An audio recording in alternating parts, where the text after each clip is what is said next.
خاتون آئیں, انہوں نے کہا جی 8 سال سے میرے ہاں اولاد نہیں تھی, تو میری جو ساس ہے وہ مجھے کسی کے پاس لے گئی. تو اس عامل نے ان کو بتایا کہ بھائی باجی آپ ماں جی اس کو گھر لے جاؤ, اس کے اولاد ہو ہی نہیں سکتی. تو وہ جب میرے پاس بیٹھی ہوئی تھی اس کے پاس ایک بیٹی تھی, تو میں نے کہا یہ پھر کیسے ہو گئی؟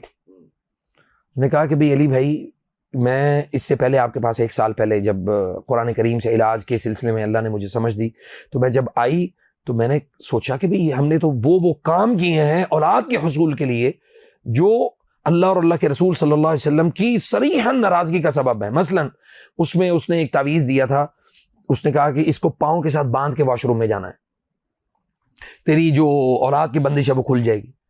تو میں نے انہیں کہا کہ بھئی آپ نے یہ عمل کیا؟ انہوں نے کہا بالکل کیا.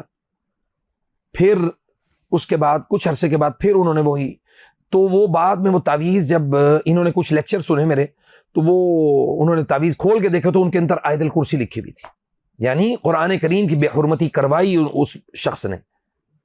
اور اکثر عموماً ہم تعویذ جو بنوا کے پہن لیتے ہیں یا اپنے گھروں میں رکھ لیتے ہیں, ہمیں خود نہیں پتا ہوتا کہ اس کے اندر تعویذ کے اندر کیا لکھا ہوگا.